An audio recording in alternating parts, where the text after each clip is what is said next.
Good evening students. आप लोग कैसे हैं? आशा अच्छी होंगे और आप लोगों की पढ़ाई अच्छी चल रही होगी।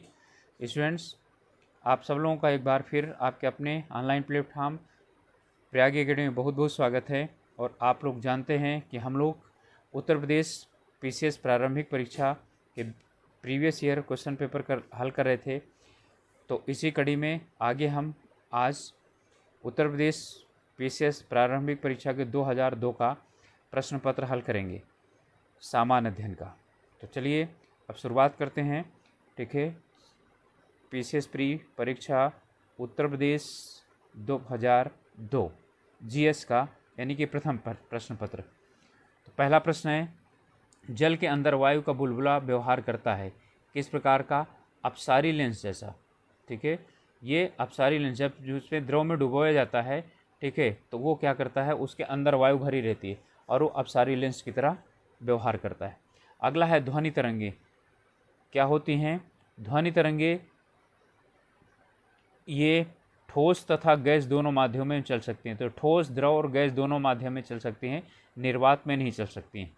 ठीक है, ये अनुदैर्ध्य और यांत्रिक तरंगे होती हैं।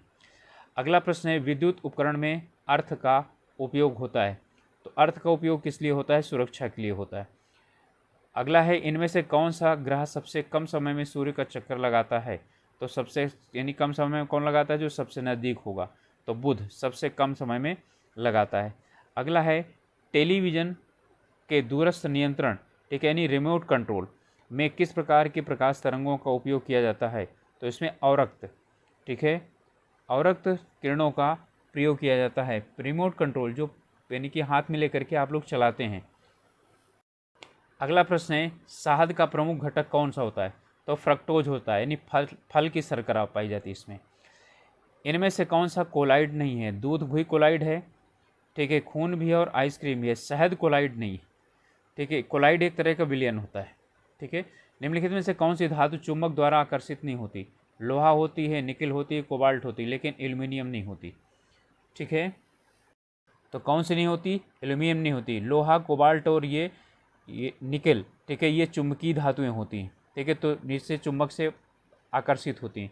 अगला है, धब्बा रहित लोहा बनाने में लोहे के साथ प्रयुक्त होने वाला महत्वपूर्ण पदार्थ है, धातु है। ठीक है, तो इसमें कौन सा मिलाया जाता है? क्रोमियम मिलाया जाता है। लोहे के साथ जब क्रोमियम मिलाया जाता है तो धब्बा, धब्बा का मतलब होता है स्टेनलेस स्टील, ठीक है, बनाने के लिए। इसमें कार्बन भी मिलाया जाता है और निकेल भी मिलाया जाता है, क्रोमियम भी मिलाया जाता है। ठीक है, अब इसमें है, इसमें संगणकों यानी कि कंप्यूटर में आईसी चिप किस चीज़ के बनाया जाता है? वो सिलिकॉन का बनता है। अगला है, लेज़र बीम का उपयोग नहीं होता। ठीक है, तो चिकित्सा, कैंसर चिकित्सा में, हृदय की क्रिया में, आँखों की चिकित्सा में, गुर्दे की चिकित्सा में लेज़र बीम का मतलब क्या हुआ? तो लेज़र बीम का जो उपयोग है वो हृदय चिकित्सा में नहीं होता, यानी कि लेज़र के द्वारा जो ऑपरेशन किया जाता है, ठीक है, वो हृदय में उसका प्रयोग नहीं किया जाता है। अगला प्रश्न है, जीनोम चित्रण यानी जीनोम मैपिंग का संबंध किससे है? तो जीन्स के चित्रण से है। जीनोम मैपिंग के लिए ये एक उस समय इसलिए क्वेश्चन पूछा गया था, उस समय इसका बहुत ज़्यादा यानी कि नाम चल रहा था। जीनोम यानी कि एक चल रहा था उस समय प्रोजेक्ट, इसलिए पूछा गया था प्रश्न। निम्नलिखित देशों में से कौन पौधे के तने का उत्पादन नहीं है? सन, पटसन, जूट और कपास। कह रहा है पौधे के तने का, तो कपास नहीं है ना, कपास पुष्प का उत्पाद है। बारूदी सुरंगों को पता लगाने के लिए उपयोगी हैं। कौन उपयोगी है? मधुमक्खी हैं। ठीक है, बारूदी सुरंगें आसानी के साथ क्या कर देती हैं? ये पता लगा लेती हैं। सुरंगों, दीवारों इत्यादि में घुस करके छत्ते का ये क्या कर लेती हैं? निर्माण करती हैं। लेकिन ये बारूदी सुरंगों में, ठीक है, आसानी के साथ प्रवेश कर जाती हैं। केसर होता है एक सूखा मिश्रण, ठीक है, तो किस चीज़ का होता है? ये फूल के बीज बनाने वाले भाग का, ठीक है, फूल के बीज बनाने वाले भाग का क्या होता है? ये सूखा मिश्रण होता है। देव समाज का संस्थापक कौन था? तो शिव नारायण अग्निहोत्री थे, देव समाज के। ठीक है, धार्मिक सुधारों के कुछ हैं, ब्रह्म समाज 1928 राजा राम मोहन राय, प्रार्थना समाज केशव चंद्र सेन, आर्य समाज 1875 दयानंद सरस्वती, रामकृष्ण मिशन 1899, रामकृष्ण परमहंस नहीं, इनके शिष्य कौन, Swami Vivekananda. Theosophical society 1875, madam ब्लॉटवास्की और कर्नल अल्टाट। देव समाज 1877, शिवनारायण अग्निहोत्री। ठीक है, इन्होंने। अगला प्रश्न है, दक्षिण अफ्रीका में रहने की अवधि में महात्मा गांधी ने निम्नलिखित में से किस पत्रिका का प्रकाशन किया था, उसका नाम क्या था।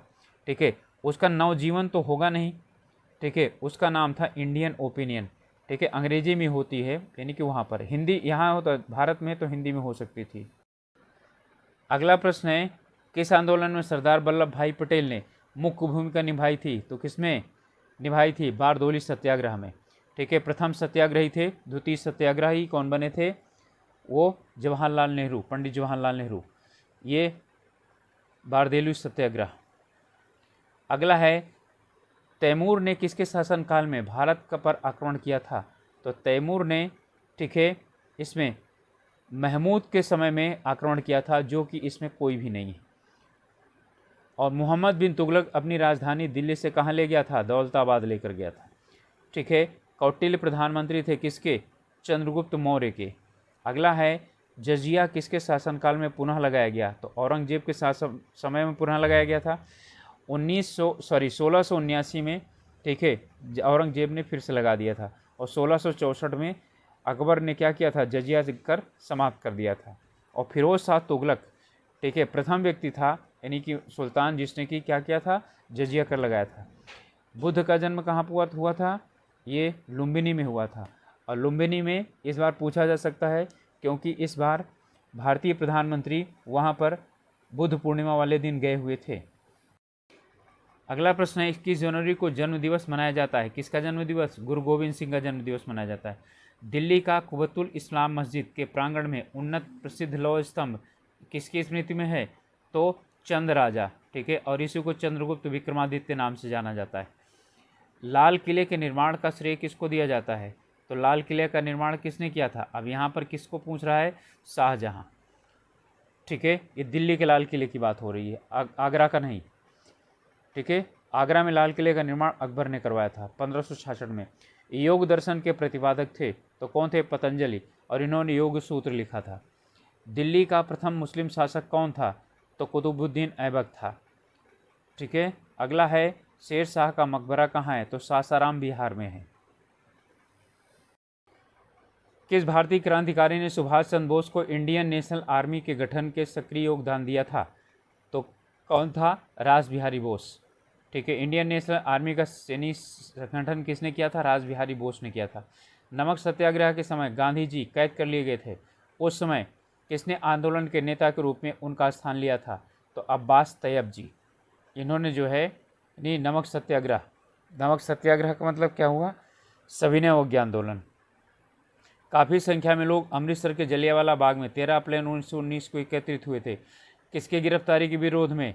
ठीक है, सैफुद्दीन और सतपाल, इनकी रोलट एक्ट के विरोध में। निम्नलिखित में से किस आंदोलन के लिए प्रथम बार वंदे मातरम के नारे का प्रयोग किया गया था, तो 1905 में बंगाल विभाजन के समय। अगला प्रश्न है, गांधी जी को किसने सावधान किया था कि मुस्लिम धार्मिक नेताओं और उनके अनुयायियों के कट्टरपन को प्रोत्साहित न करें, तो ये थे अजमल खां। लगभग जो है ना 1920 के आसपास में, ठीक है, इन्होंने उन्हें इस बात की बात कही थी। अखिल भारतीय कांग्रेस कमेटी 14 जून 1947 को संपन्न हुई बैठक में भारत विभाजन के विपक्ष में किसने मतदान किया था, तो किसने किया था, खान अब्दुल गफ्फार खान, जिन्हें सीमांत गांधी के नाम से जाना जाता है। ये भारत के विभाजन के सख्त विरोधी थे। वल्लभ भाई पटेल और अबुल कलाम आज़ाद ने उस प्रस्ताव का क्या किया था, समर्थन किया था। भारतीय इतिहास में 6 अप्रैल 1930 की तिथि जानी जाती है, 6 अप्रैल 1930। ठीक है, दांडी मार्च क्या हुआ था इस दिन। ठीक है, यानी कि हाँ, दांडी मार्च के लिए ही जाना जाता है। और मार्च यानी इसी दिन, वैसे तो इसका सही उत्तर होना चाहिए कि गांधी जी ने इसी दिन नमक यानी सत्याग्रह प्रारंभ किया था, नमक कानून को तोड़ करके। अगला प्रश्न है, निम्नलिखित में से महात्मा गांधी का कौन सा संघर्ष औद्योगिक श्रमिकों से संबंधित था, तो कौन था, अहमदाबाद। ठीक है, खेड़ा किसान चंपारण भी किसान में था। अगला था, निम्नलिखित में से किसने असहयोग आंदोलन के दौरान विदेशी कपड़ों को जलाया जाना एक निष्ठुर बर्बादी बताया था? तो रविन्द्रनाथ टैगोर ने। अगला प्रश्न है, किसने कहा था कांग्रेस पतन के लिए लड़खड़ाइए, मेरी सबसे बड़ी अभिलाषा है कि जब तक मैं भारत में हूँ कांग्रेस की शांतिपूर्ण समाप्ति में सहयोग करना। ठीक है, लॉर्ड कर्जन, क्योंकि कर्जन के समय भारत यानी कांग्रेस का विभाजन हुआ था। इनमें से कोट करना है राजगोपालाचारी योजना, बेवेल योजना, माउंटबेटन योजना और कैबिनेट योजना। ठीक है, माउंटबेटन योजना सबसे लास्ट में, तो 3 सबसे कहाँ पर आना चाहिए? अंत में आना चाहिए। तो यही चीज़ हो गया। राजगोपालाचारी योजना 1944, बेवेल योजना 1945, ठीक है, कैबिनेट मिशन योजना, ठीक है, ये 1946 और माउंटबेटन योजना 1947। भारत विभाजन और स्वतंत्रता। 90 दशक में सकल राष्ट्रीय उत्पाद की अधिकतम दर किस वर्ष थी? तो 1996-97 में थी।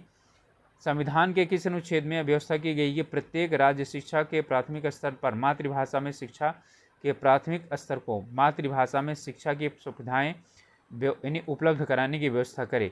ठीक है, तो 350 के अंतर्गत इसकी व्यवस्था की गई है।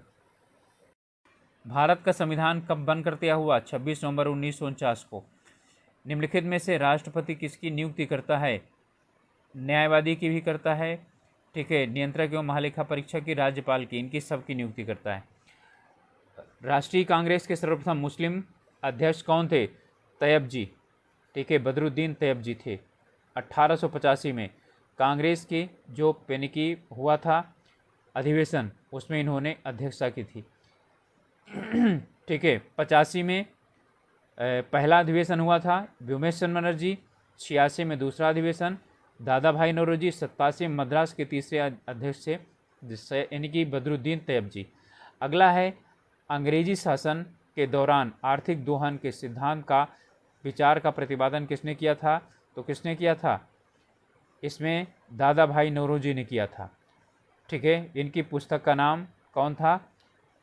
On British rule in India. Upanishad पुस्तकें हैं, किस पर हैं?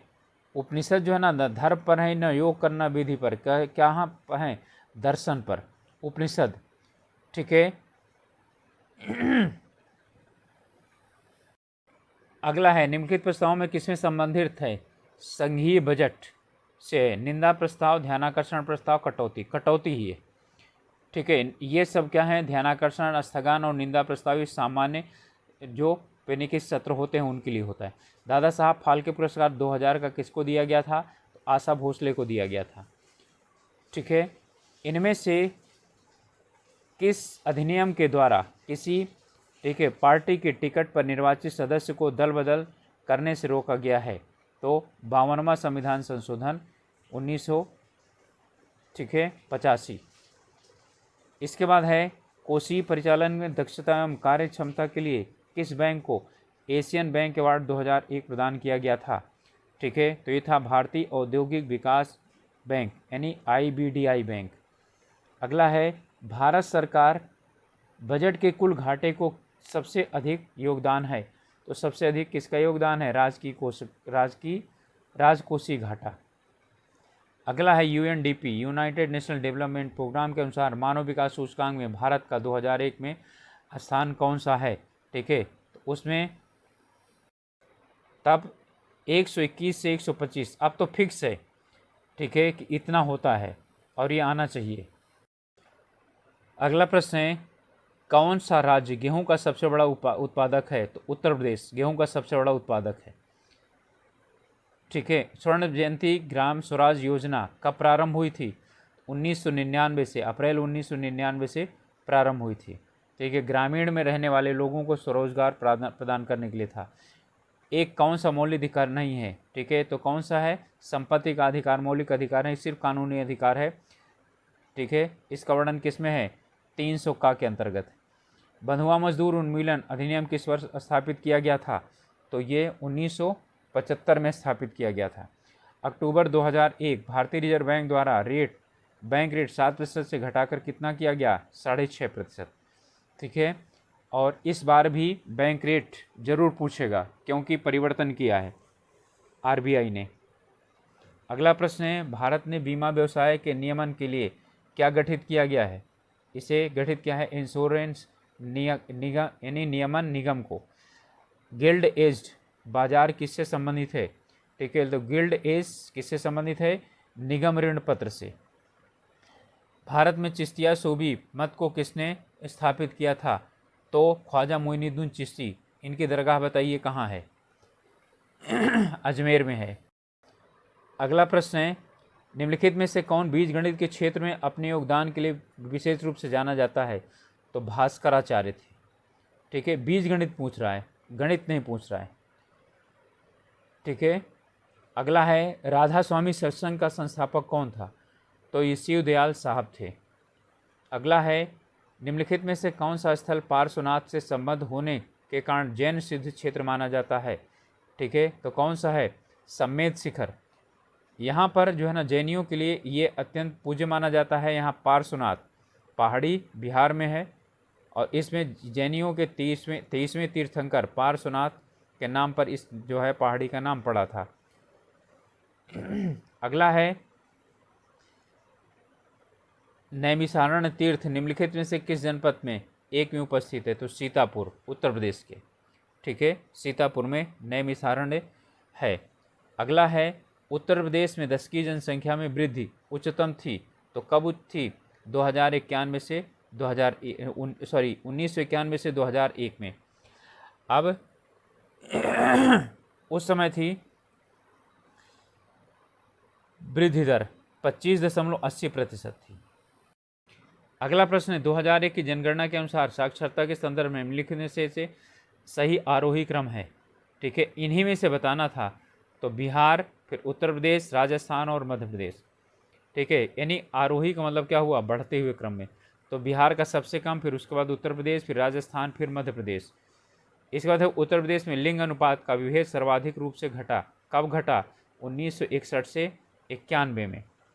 ठीक है, जनगणना 2001 की अनुसार किन राज्यों में एक अन्य 3 से अपेक्षाकृत निम्नतर जनसंख्या घनत्व वाला है? ठीक है, मणिपुर, मिजोरम, मेघालय और नागालैंड।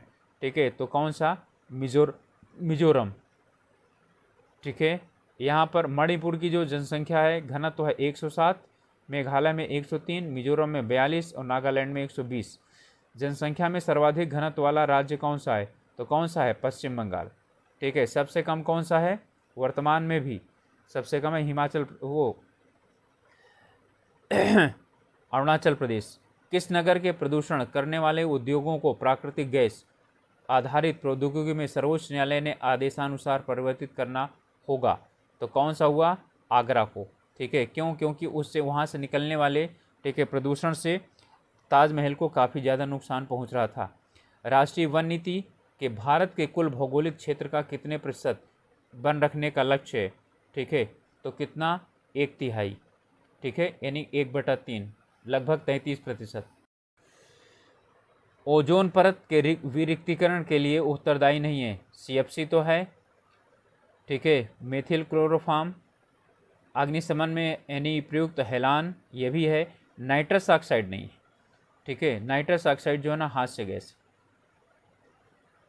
ग्लोबल ताप वृद्धि के संबंध में निम्नलिखित में से ध्यान दीजिए। ताप वृद्धि का सबसे महत्वपूर्ण परिणाम यह है कि इससे ध्रुवीय बर्फ के पिघलने के बाद समुद्र की सतह में वृद्धि हो रही। सही है। ताप वृद्धि के वर्तमान स्तर को नियंत्रित नहीं किया गया तो 2070 तक समुद्र की सतह 1 मीटर का बढ़ना क्या है? अवश्यंभावी है। बिल्कुल सही है। विश्व की समस्त मूंगे की द्वीप डूब जाएंगे, ये भी सही है। संभावना है कि 2044 ईस्वी तक फिजी डूब जाएगा और समुद्र तल के बढ़ने से इसी वर्ष नीदरलैंड पर एक गंभीर संकट आ जाएगा। चारों सही है इसमें। राजीव गांधी राष्ट्रीय उद्यान कहाँ स्थित है? राजस्थान में है। ठीक है, रणथंभौर, राजस्थान, यानी कि राजीव गांधी राष्ट्रीय उद्यान रणथंभौर राष्ट्रीय उद्यान का परिवर्तित नाम है। 1901 जनगणना के अनुसार ठीक है कौन सा देश प्रथम 10 खाली नगर था? ठीक है, 10 खाली का मतलब यानी कि 10 लाखी नगर था, ये नहीं होना चाहिए इसको। 10 लाखी है, 10 खाली लिखा हुआ है, यानी 10 लाख। तो सबसे पहले कोलकाता, ठीक है, 10 लाख पहुंचा था। 1901 की जनगणना के अनुसार कलकत्ता प्रथम 10 लाखी नगर था, आया। इसके पश्चात मुंबई, फिर दिल्ली, फिर चेन्नई आया। कौन सा भारत में सर्वाधिक नगरीकृत राज्य है? तो गोवा।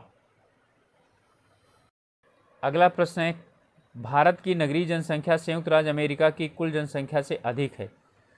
ठीक है, और भारत में नगरीकरण में अभूतपूर्व वृद्धि की है। ठीक है, इसमें है ये सत्य है, लेकिन ये क्या है? गलत है। अभूतपूर्व कहाँ? अभी भी भारत जो है वो किस में है? ठीक है, ज़्यादातर इसकी जनसंख्या ग्रामीणों में निवास करती है, यानी ग्रामीण क्षेत्र में निवास करती है।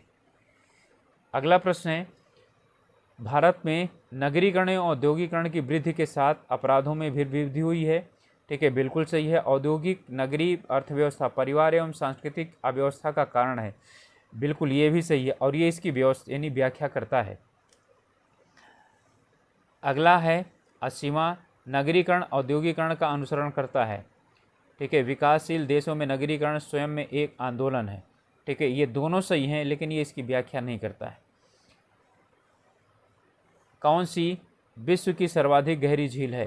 ठीक है, तो कौन सी है? बैकाल झील सबसे गहरी झील है। अगला प्रश्न है, कौन सा एक पारिस्थितिकी तंत्र पृथ्वी के सर्वाधिक क्षेत्र में फैला हुआ है? तो कौन सा है?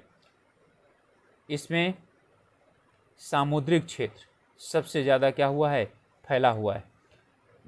जेरे से नीदरलैंड जाते समय निम्नलिखित में से जलवायु प्रदेशों का सही कालक्रम यानी कि सही क्रम बताइए। ठीक है, जब आप जेरे अफ्रीका महाद्वीप के भूमध्य रेखा पर स्थित है, जबकि नीदरलैंड पश्चिमी यूरोप के जर्मनी के उत्तर पश्चिम में स्थित है।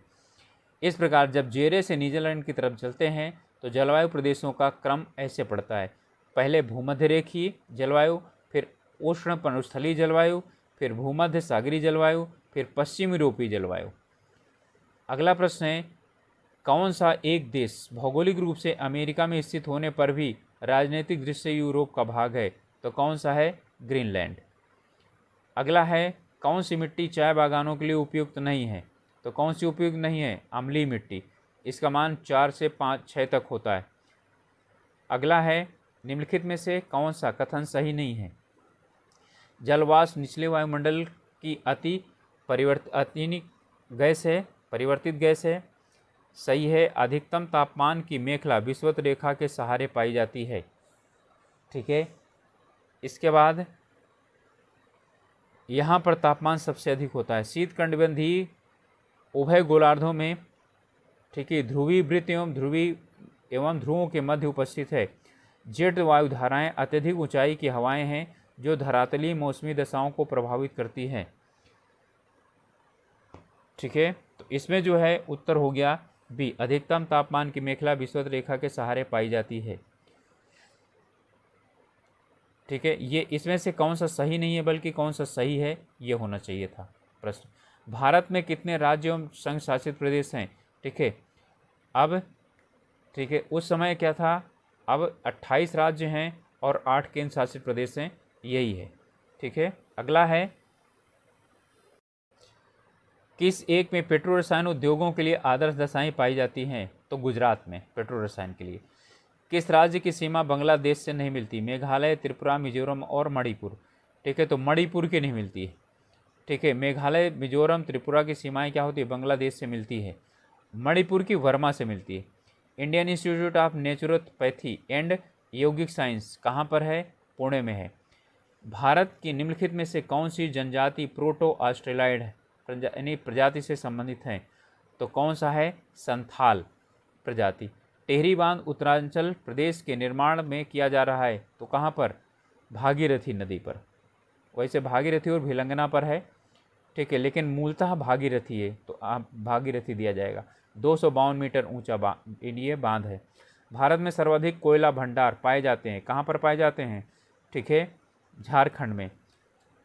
एक वृक्ष जो कभी सामाजिक वानिकी के लिए लोकप्रिय था आप पारिस्थितिकी आतंकवादी माना जाता है। ये कई बार क्वेश्चन पूछा गया है। यूकेलिप्टस इसका उत्तर है। कपास का सबसे बड़ा उत्पादक एवं निर्यातक देश कौन सा है? अमेरिका है। ठीक है, निम्नलिखित में से किसी एक के पास खनिज तेल का सबसे बड़ा प्राकृतिक भंडार है? तो किसके पास है? कुवैत के पास। भंडार की बात कर रहा है। ठीक है, इराक, ईरान और नाइजीरिया, ठीक है, काफ़ी ज़्यादा आगे हैं। गांधी शांति पुरस्कार 2001 किसे दिया गया था? कोलिन पावल को मिला था। अगला है, मार्शल सम्मान से सम्मानित प्रथम वायुसेना अध्यक्ष कौन थे, यानी जिसे फील्ड मार्शल या मार्शल नाम दिया गया था, तो अर्जुन सिंह। आगे है मैग्सेसे पुरस्कार विजेता पहले भारतीय कौन थे, तो कौन थे, विनोबा भावे थे। ठीक है, 1958 में इनको पेनी प्राप्त हुआ था, किसे, सामुदायिक क्षेत्र के लिए। अगला है अमेरिकन राष्ट्रीय जॉर्ज बुश ने आतंकवाद के विरुद्ध, जिसे 21वीं शताब्दी का प्रथम युद्ध कहते हैं, कब घोषित किया था, अक्टूबर 2001 को। देखिए 2001 में चुनाव, 2002 में चुनाव हुआ था फरवरी में, उसके दिए गए हैं प्रश्न, तो समझ लीजिए कि इस बार भी चुनाव हुआ था तो दे सकता है। इसमें कह रहा है कि जो है ना, यानी कि किनको कितनी कितनी सीटें मिली थी, तो समाजवादी को 143, बीएसपी को 98, बीजेपी को 28 और कितनी मिली थी, 25, फरवरी 2002 के चुनाव में। अगला है भारतीय संसद पर आतंकवादियों का हमला कब हुआ था, तो 13 दिसंबर 2001 को हुआ था, 11:42 पर। अगला है 11वां 2002 का सार्क सम्मेलन कहाँ पर हुआ था, तो ये नेपाल की राजधानी काठमांडू में हुआ था। अफगानिस्तान में अंतरिम सरकार के प्रधानमंत्री का कार्यभार किसने संभाला था, तो हामिद करजई ने संभाला था। अगला प्रश्न है 89वीं भारतीय विज्ञान कांग्रेस का प्रमुख विकरण यानी कि प्रमुख केंद्र था। ठीक है, यानी कि इसमें क्या क्या चीज़ें निर्धारित की गई थी, तो इसमें था स्वास्थ्य, शिक्षा और सूचना प्रौद्योगिकी। ये 89वीं भारतीय विज्ञान कांग्रेस का, ठीक है, प्रमुख विषय था।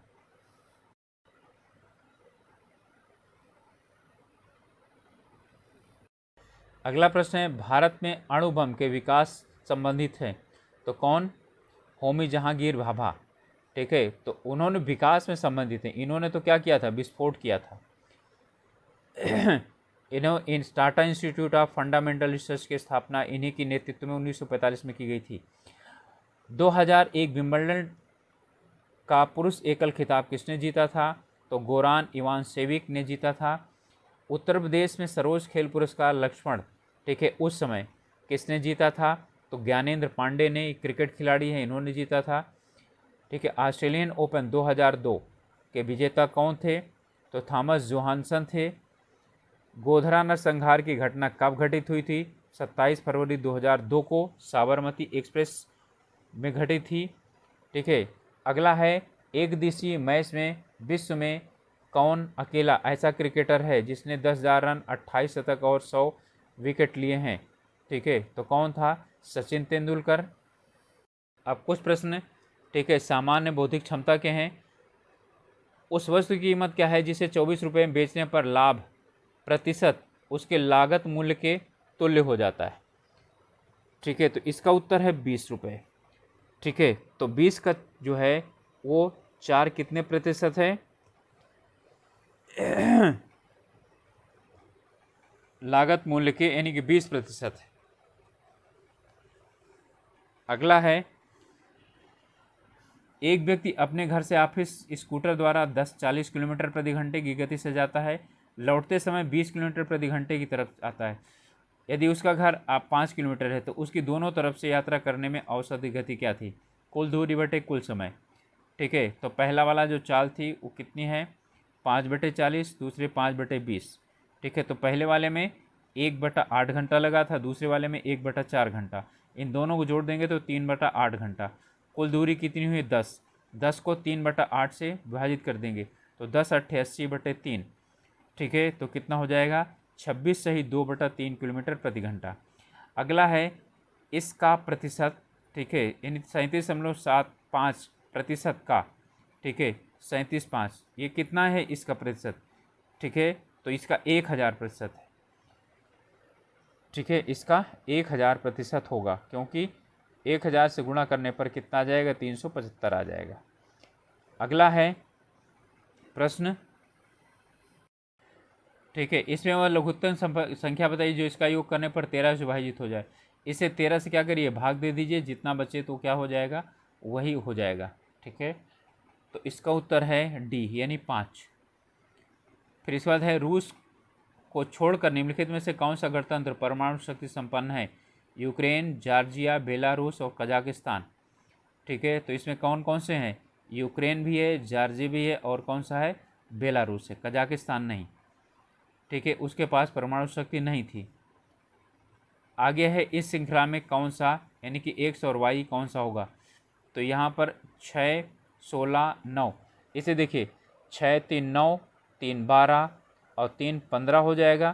तो एक्स की जगह 15 हो गया, तो ये हो जाएगा, यानी कि 15 और 7, इसे भी कर लीजिए। 16 में से 3 घटाएंगे 13, 13 में से 3 घटाएंगे 10, 10 में से 3 घटाएंगे 7। ठीक है, ये मिला हमको। अगला है REASONING शब्द के पहले, दूसरे, चौथे और पाँचवें अक्षरों को एक नया शब्द बनाया जा सकता है।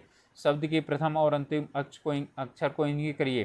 पहले का मतलब R, दूसरे का मतलब E, ठीक है, और तीसरे का RESO, और क्या है N, तो रीजन होगा ना। ठीक है, तो शब्द क्या हो जाएगा, इसमें है स्नोर या जो भी बनेगा, तो S इसका क्या हो जाएगा, पहला हो जाएगा, और E बाद में इसमें दिया हुआ है RESON, तो SNORE स्नोर बना। ठीक है, इसमें S पहला है, E बाद में। इनमें कह रहा है 2 अंक वाले संयोजन बन सकते हैं जिनमें से प्रत्येक में से 8 अंक शामिल हो। ठीक है, तो 8 अंक हमें क्या हो, शामिल हो। कह रहा है कि इनमें से 2 अंक वाले संयोजन कुल मिलाकर 1 2 3 4 5 6 और ये 8, यानी कि इतना है। तो इनमें से, ठीक है, 8 को लेकर के, 8 को हम क्या करें, दहाई अंक पर रखें। तो हम क्या चीज़ कर सकते हैं, इकाई अंक पर 1 2 3 4 5, 5 को रख सकते हैं, तो 5 प्रकार ऐसे हो गया। ठीक है, और 8 इधर रखेंगे, इनमें भी कोई भी हो सकता है। ठीक है, तो यहाँ से कितनी हुई, यहाँ 6 हुई और 6 हुई, और उसके बाद क्या हो जाएगा, यानी कि एक उसमें से घटा दिए तो 6 6 12 और एक कितना हो गया, 11 संख्याएं क्या हो जाएंगी, जरूर बनेंगी। क्योंकि 8 में से 8, यानी 8 8 को लेकर के 2 बार नहीं बनाया जा सकता है, तो 2 बार बना लिया जाएगा। तो चलिए अगला प्रश्न है, ABCDE एक मेज पर 5 किताबें रखी हुई हैं। D B के दाहिने तरफ है, ठीक है, और E के बाईं तरफ है।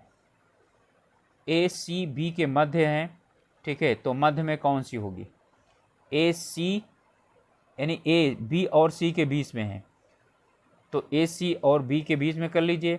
और उसके बाद कह रहा है कि D B के दाहिनी तरफ और E के बाईं तरफ है, तो दाहिनी तरफ और बाईं तरफ, तो यहाँ पर क्या हो जाएगा, ये हो जाएगा।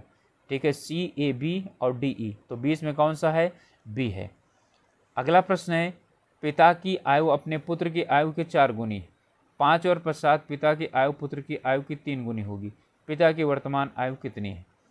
ठीक है, तो इसमें हम क्या करेंगे, ले लेंगे, यानी मान लेंगे पुत्र की आयु x, तो कितना हो जाएगा, 4x हो जाएगा पिता की, और 5 वर्ष बाद तो क्या हो जाएगा, x + 5, और उसमें हो जाएगा x + 5 का पिता की जो उम्र होगी वो कितनी हो जाएगी। ठीक है, वो हो जाएगी 4x + 5, और वो 3 गुनी हो जाएगी। ठीक है, यानी कि 3x × 5, 3x + 5 इतनी हो जाएगी। तो इसका मतलब क्या हुआ, 4x और 5, 3x, 3 में से x घटाएंगे तो कितना आ जाएगा, x आ जाएगा, और 5 और 15, 15 में से 5 घटा देंगे 10। ठीक है, तो x का मान 10 है, तो पिता की आयु पूछ रहा है, तो 40 वर्ष, 40 और 10 वर्ष होगा इसका उत्तर। कह रहा है मेज में 3 दराज हैं, एक दराज में 2 सोने के सिक्के, दूसरे में 2 चांदी के सिक्के, तीसरी में 1 चांदी का सिक्का और 1 सोने का सिक्का है। 3 दराज में अलग अलग दिया है। एक दराज खींचकर उसमें से एक सिक्का निकाला जाता है, यह पाया जाता है कि यह एक चांदी का सिक्का है। अब यदि अन्य 2 दराजों में से किसी एक को खींचें तो उसमें से एक सिक्का निकाला जाए, तो सोने का सिक्का पाने की जो प्रायिकता है वो कितनी होगी। ठीक है, तो इसके लिए तो काफ़ी ज़्यादा क्या किया जाएगा, निकाला जाएगा। ठीक है, तो 62.5% होगी। ठीक है, कुल सिक्के कितने होंगे, 3 दराज 2 सिक्के 6, और एक निकाल लिया गया। अब उसके बाद 5 सिक्के बचे हैं। ठीक है, और 5 सिक्कों में कुल सिक्के कितने हैं, ठीक है, 2 और 1 3 सिक्का है। ठीक है, तो 5 सिक्कों में 3 सिक्के निकालने कितना हो जाएगा, ये 62.5% हो जाएगा। चलिए अगला प्रश्न है,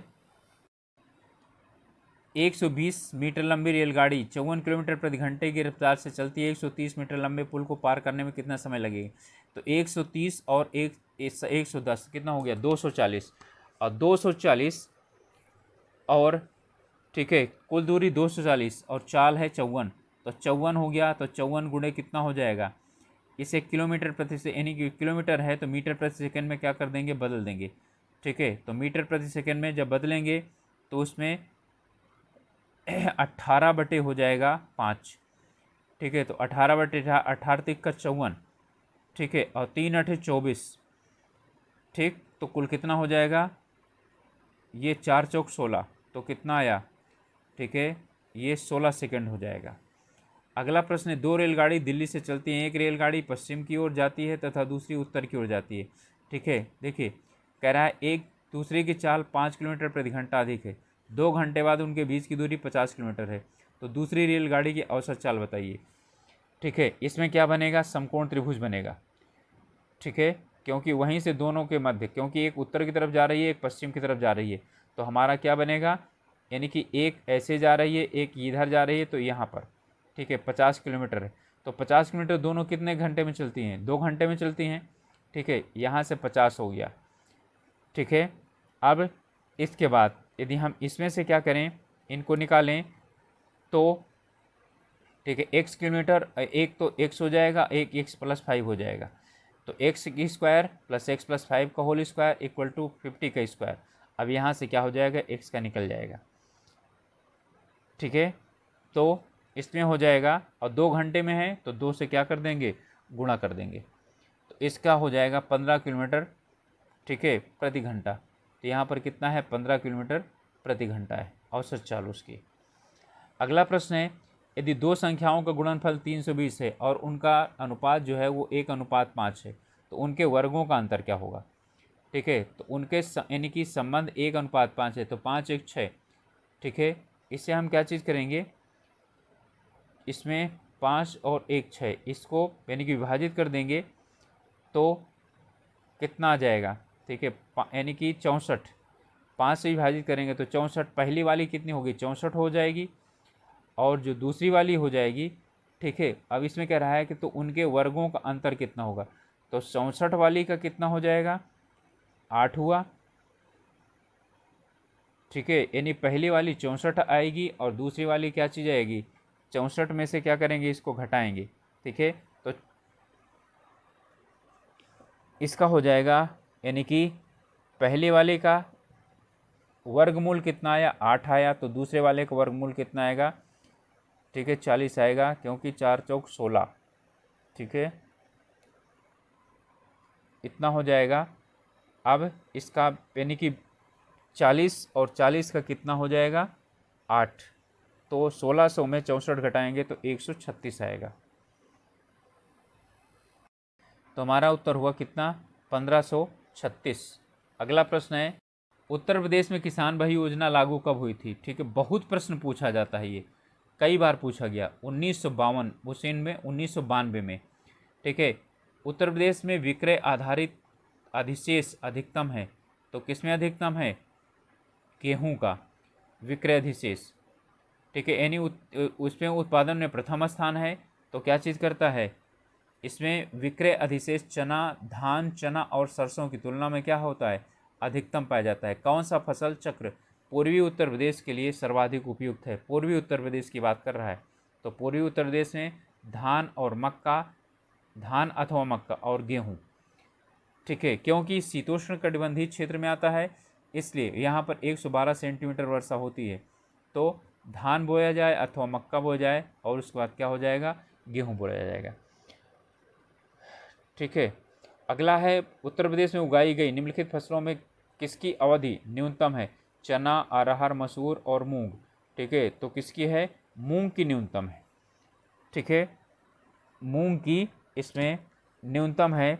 अगला है, 99 से 2000 के अनुसार भारत में उत्तर प्रदेश का प्रथम स्थान किसमें है, तो गेहूं में तो है ही है, तो इसमें तो होगा नहीं, गेहूं और गेहूं हो गया। ठीक है, चावल में नहीं है, तो इसका मतलब क्या हो गया, गन्ना भी है तो गन्ना में भी ज़्यादा है, तो गेहूं और गन्ना। ठीक है, निम्नलिखित में से कौन अनाज के दानों का उत्पादन है। ठीक है, तो अनाज के दानों का उत्पादन कौन सा है, ठीक है, ओट मील। ठीक है, इसके बाद है, निम्नलिखित में से उत्तर प्रदेश व्यापार कर क्षेत्रों में से किसका राजस्व संग्रह उच्चतम स्थान है। ठीक है, तो किसका है, गाजियाबाद का राजस्व संग्रह सबसे ज़्यादा होता था। अब वहाँ से काट करके नोएडा एक अलग से क्या बना दिया गया, ठीक है, डिस्ट्रिक्ट बना दिया गौतम बुद्ध नगर, तो इसलिए क्या हो गया, अब कम हो जाएगा। ठीक है, क्योंकि गौतम बुद्ध नगर से बहुत ज़्यादा यानी टैक्स वसूला जाता है। प्रदेश में काफ़ी का सबसे, ठीक है, अधिक उत्पादन होता है तो कहाँ पर होता है, ठीक है, कर्नाटक में काफ़ी सबसे ज़्यादा उत्पादित होता है। वैसे विश्व का 2% यानी भारत में उत्पादन किया जाता है और कर्नाटक में सबसे ज़्यादा होता है, फिर इसके बाद केरल दूसरे स्थान पर आता है। अगला है सूचियों को मिलाना है, आंवला, मोदी नगर, बाराबंकी और क्या है, कानपुर। ठीक है, तो इसमें है फाइबर, पॉलीमर फाइबर, उर्वरक, रबड़ और विस्फोटक। ठीक है, तो आंवला जो है वो उर्वरक के लिए जाना जाता है, तो ए में कितना हो गया, 2, तो आपका यही वाला बी वाला हो जाएगा। ठीक है, तो मोदी नगर रबड़ के लिए जाना जाता है। ठीक है, फिर बाराबंकी पॉली फाइबर के लिए जाना जाता है, कानपुर विस्फोटक के लिए पदार्थ बनाए जाते हैं। अगला है, निम्नलिखित में से कौन उत्तर प्रदेश में राजस्व का प्रमुख स्रोत है। ठीक है, तो कौन सा है, व्यापार कर। अगला है, राज्य के अर्थ एवं सांख्यिकी निदेशालय रिपोर्ट 2000 के आधार पर उत्तर प्रदेश पर विश्व बैंक तथा अन्य उधार देने वाले अभिकरणों का ऋण ब्याज छोड़ करके कितना था, तो 75,000 करोड़ था। राज्य के अर्थ एवं सांख्यिकी निदेशालय की रिपोर्ट के अनुसार 91 से 2000 के मध्य सकल राष्ट्रीय उत्पाद उत्तर प्रदेश का योगदान कितना घटा है, तो कितना घटा है, 5%। ठीक है, 25% तो 15% और ये 35% बहुत ज़्यादा है। बुल और बिग, ठीक है, किस से संबंधित हैं, तो ये शेयर बाजार से। बुल और बिग ने यानी कि तेजड़िया और मंदड़िया, बुल और बिल यानी कि बुल और बियर। अगला प्रश्न है, शारदा सहायक समादेश विकास परियोजना मुख्य लक्ष्य निम्नलिखित में से क्या है, लक्ष्यों को कोट यानी बताइए। तो इसका है, इसमें कृषि उत्पादन को बढ़ाना, बहुफसली खेती द्वारा कृषि उपयोग का प्रारूप में बदलना, भू प्रबंधन में सुधार करना। ये शारदा सहायक समादेशन की बात कर रहा है। ठीक है, इसमें है, ये सभी हैं। ठीक है, कृषि उत्पादन को बढ़ाना, बहुफसली खेती द्वारा भूमि का उपयोग में बदलना, भू प्रबंधन में सुधार करना, इसके सभी हैं। अगला प्रश्न है, उत्तरांचल के गठन के बाद उत्तर प्रदेश में कितने विधानसभा क्षेत्र शेष रह गए हैं, तो कितने, 403 रह गए। ठीक है, पहले 425 सीटें थीं और 22 सीटें उत्तराखंड को दे दी गई। ठीक है, 9 नवंबर 2000 को। अब उत्तर प्रदेश में 403 सीटें बची।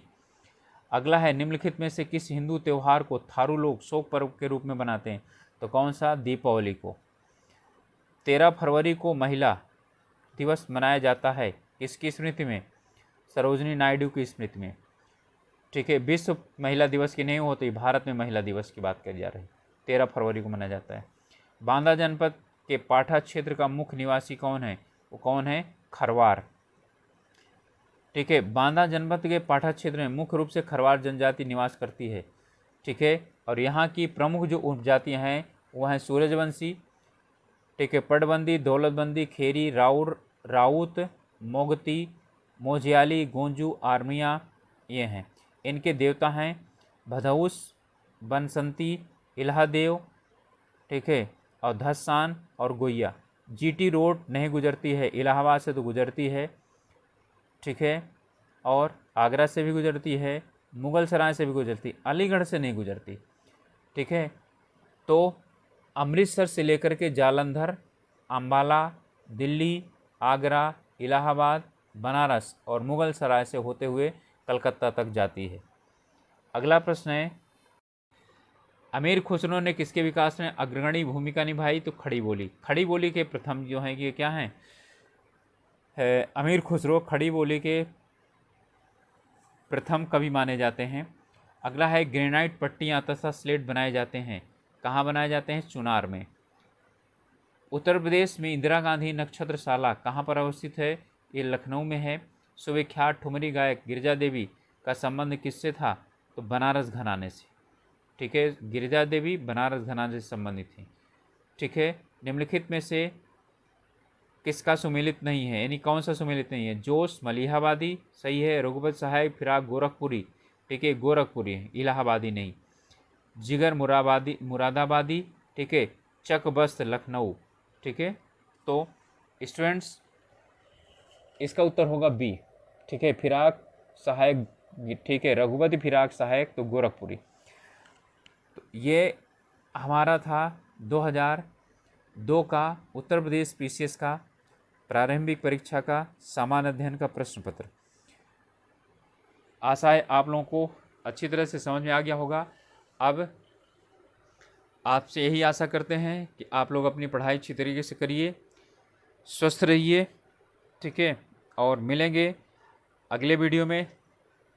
और आप लोगों से एक रिक्वेस्ट है कि अभी तक सब्सक्राइब नहीं किए हैं तो चैनल को सब्सक्राइब ज़रूर कीजिए, साथ ही साथ, ठीक है, अपने ग्रुप में शेयर कीजिए, जिससे कि कुछ और लोग जो ज़रूरत यानी कि जो जुड़ सकते हैं हम लोगों से जुड़ें और अपनी पढ़ाई, ठीक है, हम लोगों के साथ मिल कर के करें। ओके, मिलते हैं अगले वीडियो में, तब तक के लिए ऑल द बेस्ट।